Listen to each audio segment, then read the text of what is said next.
우리 함께 기도하시겠습니다. 사랑과 은혜가 충만하신 하나님 아버지, 새해 첫 신년 예배로서 주님 앞에 나아갑니다. 한 해 동안 지켜주신 은혜를 다시 돌이켜보고 앞으로도 주님께 의탁할 주님의 은혜를 기대하는 마음으로 이 예배를 드릴 수 있도록 주님 도하여 주시옵소서. 모든 순서와 함께 하실 주님의 은혜에 감사드리며 예수 그리스도의 이름으로 간절히 기도드렸습니다. 아멘. 할렐루야. 오늘 본문 말씀 함께 보시겠습니다. 오늘 본문 말씀은 에베소서 1장 3절에서 6절까지의 말씀입니다. 네, 오늘 본문 말씀은 에베소서 1장 3절에서 6절까지의 말씀 되겠습니다. 오늘 에베소서 1장 3절 6절까지 말씀 제가 이렇게 대독하며 나아가겠습니다. 눈으로 따라주세요. 찬송하리로다. 하나님 곧 우리 주 예수 그리스도의 아버지께서 그리스도 안에서 하늘에 속한 모든 신령한 복을 우리에게 주시되 곧 창세 전에 그리스도 안에서 우리를 택하사 우리로 사랑 안에서 그 앞에 거룩하고 흠이 없게 하시려고 그 기쁘신 뜻대로 우리를 예정하사 예수 그리스도로 말미암아 자기의 아들들이 되게 하셨으니 이는 그가 사랑하시는 자 안에서 우리에게 거저 주시는 바 그의 은혜의 영광을 찬송하게 하려는 것이라. 아멘. 할렐루야. 벌써 2021년도 이 한 해가 다 지나가고 새로운 2022년 첫날이 밝았습니다. 오늘부로 맞이하는 이 2022년 한 해에는 지난 한 해의 어려움들, 그 고충들까지 모두 다 회복되고 치유될 만큼 즐겁고 행복한 날들로 우리의 성도님들의 날들이 메꿔지기를 주님의 이름으로 축복합니다. 자, 오늘은 신년을 맞이하여서 2022년 새해에 우리 성도들이 찬송해야 될 복이 무엇인가에 대해서 함께 교제를 나눠보고자 합니다. 본문 말씀을 좀 보실게요. 자, 네. 오늘 본문 말씀 에베소 1장 3절의 말씀은 욜로게토스 찬송하리로다 라는 감격과 감탄으로서 시작되어집니다. 맞습니다. 이 찬송이라는 것은 단순한 예배 순서를 채우기 위한 형식도 아니고요. 예배에 들어가기 앞서서 너무 일찍 일어났으니까 좀 잠 좀 깨우자고 흥을 돋아보자고 준비하는 행위가 아니라 내게 주신 우리에게 허락하신 은혜, 그 은혜에 대한 감격과 감탄이 주님께 드려지는, 그렇게 주님께 드려지는 것이 바로 찬송입니다. 찬송. 설교에 들어가기 앞서 우리가 항상 찬양을 하는데 우리가 찬양함에 있어서는 이러한 찬송의 바탕이 기준된 상태에서 우리는 찬양을 드려야 합니다. 이렇게 찬양의 시작이 은혜에 대한 감격과 감탄으로 시작되어지지 않는다면 그 찬양의 주인은 결국 듣는, 그 찬양을 하는 우리 회중들, 곧 내가 그 찬양의 주인이 되어버립니다. 이렇게 찬양과 찬송의 대상이 회중으로 나로서 변질되어진 그 찬양의 모습은 어떻습니까? 찬양의 가사나 멜로디가 마음에 안 들면 입을 열지 않습니다. 입을 꾹 닫고 눈을 감고 계세요. 그리고 자신들이 시기하거나 질투하는 형제들, 자매들이 앞에 나와서 찬양 인도를 한다면은 아예 경배와 찬양 시간 때 참석하지를 않더라고요. 이외에도 무슨 악기가 있다, 무슨 악기가 이렇게 많냐, 가창력이 저게 뭐냐, 아 정말 수준 높다, 이렇게 하는 등 자신들이 예배의 주인이 되어서 하나님을 찬양하는 찬양 시간을 본인들이 판단하고 정죄합니다. 이렇게 회중들이 곧 내가 찬양의 주인이 된 이 주객전도의 찬양은 더 이상 가스펠, 찬양이 아닙니다. 복음을 찬양하는 것, 복음을 노래하는 것이 찬양인데 자신의 입맛에 맞게 자신이 마음에 드는 것만 노래하고 찬양하는 것은 더 이상 가스펠, 찬양이 아닙니다. 정작 또 이렇게 예술의 전당 오케스트라 마냥 이 교회가 가득 악기로 메워진다고 해도 그 찬양의 주인과 그 찬양의 대상이 주님을 바라보고 있지 않다면 그 화려한 찬양 또한도 헛된 연주일 뿐입니다. 하지만 주님을 찬양의 주인으로서, 그 찬양의 대상으로서 감탄하고 감격하는 그런 찬양의 자리에는 화려한 음악 하나 없이, 많은 인원들 하나 없이 우리가 찬양을 드린다 할지라도 그러한 찬양의 자리를 주님께서는 기뻐하실 줄 믿습니다. 자, 그렇다면 우리는 무엇으로 이러한 감격과 감탄의 찬양을 이뤄내야 할까요? 어떠한 내용에 우리는 감격을 해야 되고 무엇에 대한 감탄이 찬양을 이뤄야 할까요? 에베소서 1장 4절에서 5절 말씀입니다. 곧 창세전에 그리스도 안에서 우리를 택하사 우리로 사랑 안에서 그 앞에 거룩하고 흠없게 하시려고 그 기쁘신 뜻대로 우리를 예정하사 예수 그리스도를 말미암아 자기의 아들들이 되게 하셨으니 아멘. 창세 전부터 인간의 시점, 인간의 그 크로노스의 역사 가운데서는 우리가 일곱째 날, 여섯째 날 마지막 돼가지고 그 창조가 마무리가 되었지만 하나님의 그 계획 아래서 하나님의 묵시 가운데서는 그 창세, 이 세상이 완전케 되기 이전부터도 우리는 하나님의 택하심을 예정받았습니다. 그렇게 예수 그리스도 안에서 거룩해지고 흠이 하나도 없는 하나님의 아들이 되었다는 그 사실이 바로 우리 성도들의 사실이라는 것. 우리는 이 창세전 언약, 창세 전부터 시작되어진 묵시의 하나님의 사랑, 그 사랑에 우리는 감격하고 감탄하여 우리의 삶 가운데 기쁨의 찬송을 주님께 올려드려야 하는 것입니다. 구원받은 우리 성도들의 이 신분, 이 성도의 삶 자체가 축복입니다. 축복. 우리가 찬송해야 마땅할 축복의 내용. 정말 우리가 구원의 의미를 잘 파악하고 계시다면은 우리의 삶 가운데는 찬양이 안 나올래야 안 나올 수가 없습니다. 오늘 본문 3절에서는 이러한 찬양과 찬송의 내용을 신령한 복이라고 기록하고 있습니다. 이 땅이 줄 수 있는, 이 세상이 추구하고 있는 그 복이 아니라 그리스도 안에서 하늘에 속한 모든 파스, 만유의 신령한 복. 예수님은 바로 이러한 하늘에 속한 온 만유의 신령한 복을 우리에게 전달하고자 하늘의 권세를 내려두고 연약한 육을 입고 이 땅에 내려오신 것입니다. 우리는 이만큼 복받은 사람들이에요. 하늘의 신령한 복. 세상에 부유함이 없다고 낭망할 필요가 없습니다. 우리는 그보다 더한 복, 하늘의 신령한 복을 받았습니다. 그것도 무엇을 통해서요? 예수님의 십자가 죽음을 통해서, 신의 아들의 죽음을 통해서 받은 복, 그 복을 우리는 지니고 있다고요. 그러기에 이러한 그리스도의 십자가 은혜, 신령한 복에 겨워서 나의 삶에서 찬양이 차고 넘치는 게 진짜 복을 받은 성도의 모습이며 참 복된 신령한 교회의 모습입니다. 결코 화려한 멜로디와 최신식 건물과 고사양 기기들이 넘쳐나는 윤택한 교회의 건물들만이 복받은 교회의 모습이 아닙니다. 그렇다고 해서 그러한 대형교회, 그러한 최신식의 교회가 복받지 못한 교회라는 게 아니라 그러한 교회뿐만이 아니라 그들도 그들이지만 그와 반대의 상황으로 교회의 시설이나 운영적인 부분에 어려움이 있을지라도 그 가운데에서도 이러한 성경이 말하고 있는 하늘에 속한 복, 신령한 복이 있는 교회는 그 교회는 전 교회와 같이 진정 복된 교회가 맞습니다. 복의 그 스탠다드, 성경이 말하고 있는 복의 기준은 어떠한 피지컬이 아니라 그 은혜의 중심에 서 있습니다. 은혜의 중심. 뭐가 잘됐다, 못됐다, 흥망성쇠에 따라서 변하는 복의 기준이 아니라 은혜가 있냐, 없냐, 그거에 따라서 딱 중심을 쓰고 있습니다.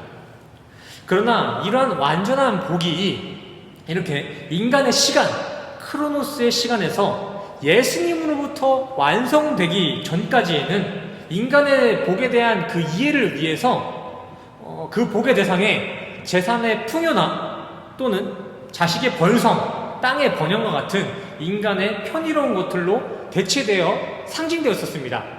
복이라는 것은 본래 이런 게 아닌데 우리 인간들이 하나님의 언어, 그 신의 언어를 올바르게 인지하고 파악하기 어려워서 하나님께서는 이러한 것이 하늘의 복이다. 하늘의 복은 이것보다 더한 것이지만 이런 식으로 너희는 하늘의 복이 진짜 복되다는 것을 깨달아라. 깨달음을 위해서 줬던 모형들이 바로 이러한 풍요나 명예였다는 것입니다. 하지만 테텔레스타이, 예수님께서 더 이상 십자가에 올라가 모든 것을 완성하신 그 시점부터는 우리 성도들의 복은 더 이상 이 땅에 머물러 있지 않습니다. 이 땅의 편의, 부와 명예로는 더 이상은 하늘의 신령한 복을 설명할 수조차 없습니다. 복의 근원이신 예수님께서 이 땅에 강림하셔서 신령한 복이라는 것을 완벽하게 완료시켰기 때문에 더 이상 복의 모형들, 부와 명예는 신앙되어서는 안 되는 것입니다. 이를 함께 신앙하는 것 또한 무의미를 넘어서 우상숭배의 덫에 걸릴 위험성이 있는 것입니다. 우리가 구해야 할 복은 오직 예수 그리스도의 십자가의 복입니다. 보통 이렇게 은혜로 이끌어가는 교회다, 말씀대로 살아가는 교회다 하면서 보통에는 이렇게 두 가지의 복을 다 구하는 교회가 참 많습니다. 물론 있으면 좋겠죠. 하지만 복이라는 것은 딱 은혜라는 그 중심에 서서 은혜가 있냐 없냐, 은혜로부터 파생된 것이냐 아니냐, 그것만이 기준되고 있지, 저것도 복이고 이것도 복이 아니에요. 이건 전에 복의 모형이었고 이것은 십자가 죽음이 일어나기 전 그때까지만 유효했던 것이지 더 이상은 이게 복으로 설명돼서는 안 된다는 것이죠. 우리는 더 이상 부자 되게 해주세요, 이렇게 명예롭게 해주세요라는 기도나 신앙을 가져서는 안 되는 것입니다. 그것은 하나님께서 질책하시는 우상 숭배로 넘어갈 수 있는 위험성이 있습니다. 그러기에 현재 2022년 현재 성령 시대를 살아가고 있는 우리 현 시대 성도들에겐 더 이상 저런 복의 모양들이 신앙의 대상이 되어서는 안 되는 것입니다. 이제 우리 성도들의 진짜 참된 복은 그리스도께 속한 하늘의 신령한 복, 예수로부터 거룩해지고 흠이 없는 하나님의 아들이 된 이 구원의 사실이 우리 성도들의 진짜 복의 대상, 신앙의 대상이 되어야 할 줄 믿습니다. 주로 인해 하나님과의 관계가 회복되어진 이 화목의 복, 영원히 소멸되지 않고 천국까지 함께 동행할 수 있는 영생의 복, 우리 성도님들의 한 해 가운데에는, 아니 우리 성도님들의 모든 남은 여생 가운데에서는 이러한 참된 복들이 더욱 풍성히 차고 넘쳐나시기를 간절히 소원합니다. 하지만 아직도 간혹 몇몇 종교인들은 이러한 한때의 복의 모형이었던 이 땅에서의 복, 풍요와 번성을 현 시대에도 유효한 복의 모습으로 간직하고 소망하는 경우가 다분합니다. 온갖 세상에 나타나는 철학이나 사상, 유행들에는 시대정신이다, 얼리 어댑터다 하면서 남들보다 빠른 태세전환과 배움을 추구하고 이를 미덕으로까지 여기면서 자신의 그 신앙의 트렌드, 신앙의 흐름에는 2000년이 한참 지난 구시대적인 구원론과 축복론을 여전히 고집하고 있습니다. 여기에 성경은 이러한 안일한 신앙과 과거에만 집착하는 구원론에 단호하게 메시지합니다. 골로새서 2장 14, 15절 말씀입니다. 우리를 거스르고 불리하게 하는 법조문으로 쓴 증서를 지우시고 제하여 버리사 십자가에 못 박으시고 통치자들과 권세들을 무력화하여 드러내어 구경거리로 삼으시고 십자가로 그들을 이기셨느니라. 아멘. 세상의 옛것들을 아직 신앙으로 고집하고 있는 증서들은 주님께서 모두 제하여 버리고 못 박으셨습니다. 그렇게 세상 권세의 집권은 십자가에서 모두 무력화되었어요. 그러기에 자신은 주님의 십자가로서 완성된 신약과 구약의 성경을 신앙하는 성도라고 말하면서 삶에 추구하는 신앙의 바램과 신앙의 모습은 구약에만, 세상에만 편향되어 있는 그러한 신앙생활을 하고 있다면 그것은 엄연한 신앙의 모순이자 어폐입니다. 그러한 모순은 골로새서 2장의 말씀과 같이 우리 신앙 가운데 남아있는 그 우리의 모습 가운데 도말되어지고 없어져야 할 모습들입니다. 예수를 믿음으로 구원에 동참케 된 우리 성도님들은 자기의 그 주관이나 잡학 지식이 아닌 오직 성경 말씀에 근거된 십자가 기준으로 복을 소망하며 신앙생활에 임하셔야 됩니다. 어느 때에는 구약의 말씀에 따라, 어느 때에는 신약의 말씀에 따라, 또 편의에 따라서는 세상의 방법에 따라 이렇게 정처 없이 살아가는 갈대 신앙인이 아니라 십자가라는 이 진리된 기준에만 고정되어서 구약에나 신약에나 세상에서나 교회에서나 올곧은 십자가의 도를 걸어가는 것이 성도의 올바른 신앙생활이며 이것이 진정 하늘의 신령한 복을 수여받은 성도들의 모습인 줄 믿습니다. 구약 성서의 말씀을 신약 성서에 함몰시키자거나 세상의 이치나 지식들, 이 질서들을 모두 무시하자는 것이 아니라 구약과 신약의 대표되시며 세상이시며 하늘이신 하나님을 인간의 관점이 아닌 좀 올바른 복음의 관점으로 바라보고 신앙하자는 것입니다. 우리가 받은 이 구원이 묵시 차원에서 받은 구원이니만큼 우리는 이와 마찬가지로 묵시적인 측면의 구원의 복을 소망하는 것이 성경에 맞는 이치입니다. 물론 땅의 번영과 번성이 성경에는 수시로 언급되어 있습니다. 수십 번에 나오더라고요. 하지만 그것은 예수님이 들어선 신약에 들어가면서 모두 사라져버렸어요. 잠깐 신약에도 나오지만 그것은 잠깐 신약을 설명하기 위해 인용되었을 뿐 더 이상 신약에서는 번영과 번성을 복의 대상으로 취급하지 않습니다.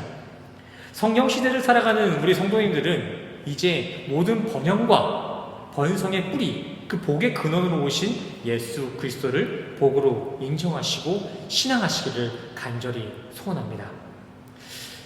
구약으로서 하나님을 올바로 신앙할 수 있다면 한번 해보셨으면 좋겠습니다. 정말 세상의 이치와 지식들로 하나님을 온전히 신앙할 수 있다면 그렇게 한번 해보시길 바랍니다. 그게 과연 될까요? 정말 그렇게 자신들의 구약적인 신앙으로 온전한 신앙생활이 이루어진다면 갈라디아서 2장 21절의 말씀과 같이 예수의 십자가는 우리에게 헛된 것입니다. 필요 없었을 거예요. 아니, 십자가가 우리에게 필요 없었을 것이 아니라 애초에 우리의 신앙이 그렇게 인간의 의로 다 할 수 있는 것이었다면 예수님은 이 땅에 성육신하지 않으셨을 것입니다. 그러나 정작 인간들이 자신의 의로 지어놓은 그 세계는 교만의 바벨탑이었고 바벨론 세상이었습니다. 우리에게 세상이라는 모형을 주시고 율법을 주신 것은 우리 인간은 얼마나 연약하고 죄된 존재임을 깨달아서 완전하신 하나님을 더욱 꽉 붙잡으라는 의미에서 주신 우리의 모형이고 그림자이지 우리가 신앙해야 할 그 대상이 아닙니다. 그 모든 현상들의 본질, 그 몸은 그리스도예요. 그리스도. 자, 보세요. 신앙을 이루고 있는 성도들이 이루고 있는 그 모든 지체들 가운데 몸이 되신 그리스도, 머리가 되신 그 그리스도, 그 복음이 딱 빠진다면 그건 온전한 신앙생활, 교회라고 할 수 없습니다. 지체를 이루고 있는 것, 주님과 함께 지체를 이루고 있는 것, 우리 성도가 맞습니다. 하지만 복음이신 예수 그리스도, 그 십자가이신 머리, 그 머리가 딱 빠진다면은 이 몸은 온전한 몸, 온전한 교회라고 이야기하기 어렵습니다. 불가능해요. 쉽게 예를 들자면 찐빵에 앙꼬가 빠지고 호떡에 이렇게 꿀이 빠져버리면 그게 찐빵이고 호떡인가요? 그건 그냥 밀가루입니다. 밀가루. 맛도 없고 영양가도 없는, 가치도 없는 밀가루 덩어리. 근데 안타까운 사실은 현 시대를 살아가는 많은 종교인들이 이러한 앙꼬 없는 찐빵, 꿀 빠진 호떡과 같은 십자가 없는 축복론을 자신의 신앙의 이유로 삼고 있다는 것입니다. 주변을 한번 살펴보길 원합니다. 과거에 비해서 우리 현대인들은, 우리 이웃들은 상대적으로 참 부유한 시대를 살고 있습니다. 실제로 수치적인 통계로도 우리 현대인들은 과거에 비해 압도적인 부를 누리고 있어요. 하지만 그와 반대로 현대인들의 행복의 그 척도와 삶의 만족도는 바닥을 치고 있더라고요. 삶이 조금 넉넉해지면 이렇게 삶이 안정되고 만족될 줄 알았는데 오히려 그와 반비례를 보이고 있었습니다. 얼마 전에 기사를 읽다가 요즘 SNS에 디귿, 비읍, 지읒, 시읒이라는 이 네 글자가 요즘 핫 키워드로 떠오르고 있다고 해서 이 기사를 한번 살펴봤습니다. 이게 무슨 뜻인지 아세요? 요즘 SNS에 우리 청소년들이 많이 검색하는 단어, 많이 들어가는 카페래요. 이게 뭔지 아세요? 동반자살입니다. 동반자살. 현 시대 청소년들이, 직장인들이 가장 많이 검색하고 핫 키워드가 되고 있는 게 동반자살의 카페입니다. 전쟁이나 위기, 경제의 위기 하나 없이 선진국의 대열에서 풍요를 누리는 우리 대한민국에서 혼자서는 하기 힘든 그 자살을 동기부여나 도움을 나눠 누구나 쉽게 자살의 결단을 내릴 수 있도록 도와주는 그런 동반자살 그 단체가 결성되고 있다는 것입니다. 참 안타까운 현실이죠. 근데 이런데도 진짜 그렇게 고지론만 외치시고 세속적인 복에만 미쳐서 사시겠습니까? SNS 보는 거 좋습니다. 하지만 그 SNS를 볼 때 세상에서 떡떡거리며 잘 사는 그 연예인들 사진들, 부자들 사진만 보시지 마시고 그러한 부자들도 우울증에 걸리고 자살하고 온갖 범죄에 휩쓸리고 있는 그러한 불행한 인생을 살고 있다는 그러한 처참한 결과도 같이 보실 필요가 있습니다. 무시해서는 안 됩니다. 근데 우리는 어떻습니까? SNS를 봤을 때 힘든 사람들, 그 잘 나가는 사람들이 추락하는 모습을 우리는 기억하지 않고 모두 다 해처럼 떠있는 그 모습만 따라갑니다. 그러면서 그것이 나의 신앙이 되고 나의 인생의 궁극적인 목표가 되죠. 이건 인간의 본능이 아니에요. 세상에 이성을 빼앗긴 인지 부조화의 모습입니다. 우리는 말씀으로 이 세상에서 깨어나실 필요가 있습니다. 성경 인물 역사상 가장 명예롭고 풍요로운 삶을 살았던 솔로몬 왕이 말년에 한 고백들을 기억하고 계신가요? 솔로몬, 세상에서 가장 부유하고 지혜롭다 지금까지 정평이 나 있는 솔로몬 왕은 본인의 말년에 역시 돈이 최고야, 역시 명예가 최고야, 열심히 사세요 이러지 않았습니다. 솔로몬은 인생의 말년에 온통 다 헛되다 했어요. 돈도 헛되고 명예도 헛되고 다 헛되다. 세상의 모든 것들은 하나님을 얻지 못한다면 다 헛된 거야. 하나님을 얻지 못하는 그거는 잠시 있다가 사라지는 뿌연 안개, 수증기와 같은 것일 뿐이라는 처절한 고백을 남기고 그의 화려한 여생을 마감했습니다. 이러한 모습만 봐더라도 이와 같이 세속적인 가치들은 인간의 복, 그 행복, 만족이 될 수가 없습니다. 이 인간이라는 전인격적인 이 그릇은 본래 세상이 아닌 하나님이 우리 안에 가득 채워질 때만 해갈이 되어지는 그 인간의 구조로 창조되었기 때문에 아무리 세상을 우리 안에 때려 부어도 우리의 삶에는 해갈이 일어날 수 없는 것입니다. 인간에게 이러한 세속적인 가치들은 편의로운 정도가 되어야 될 때까지만 가치 있는 것들이지 그것들을 편의 이상으로 우리가 신앙하고 추구하게 된다면 더 이상 그 세상의 가치들은 우리에겐 없는 게 나은 것입니다. 불필요한 것들이에요. 만족이신 하나님의 자리를 막는 방해꾼, 이러한 탐심에 빠진 세상의 복은 우리를 피폐케 하는 악이자 독입니다. 독. 그냥 물질이 나쁘다는 건 아니에요. 하나님의 자리를 자꾸 메꿔내려는, 대체하려는 그 시도의 탐심의 물질들, 그것들은 우리에게 악이자 독입니다. 그래서 성경은 디모데전서 6장 10절을 통해서 돈을 사랑하는 것이 일만하게 뿌리다, 근본이다 이렇게 기록해 놓은 것입니다. 돈 자체가 필요 없고 이 질서 가운데 악이기 때문에 더러워서가 아니라 돈을 필요 이상으로 사랑하고 신앙하게 된다면 우리는 자연스레 돈의 자리가 너무나 넓어져서 하나님의 은혜의 자리를 상실하게 되고 그리하면은 우리의 영생은 점점 흐려지기 때문에 그렇게 돈을 하나님을 밀어내서면까지 탐심으로 사랑하는 그 신앙하는 것은 악이 된다는 것입니다. 지난 시간 제가 소개시켜드렸던 그 화평 그리고 하나님의 검, 바로 그 검은 이러한 악을 무찌르라고 있는 것입니다. 우리를 해칠까 두려워해야 할 검이 아니라 우리를 이러한 악에서 구해주실, 무찔러주실 말씀의 검, 은혜를 가리는 탐심을 모두 잘라버리는 말씀의 검. 저는 우리 성도님들이 각자 겪고 있는 궁핍하고 연약한 모습들, 약점들을 불행하다고 정의 내리지 않으셨으면 좋겠습니다. 그런 생각들은 지난 시간에 함께 봤던 이 말씀의 검으로 모두 잘라내시길 바랍니다. 돈이 없고 궁핍하고 계급이 낮아서 연약한 건 사는 데 조금 불편한 것일 뿐이지 불행한 것이 아닙니다. 불편이지 불행한 게 아니에요.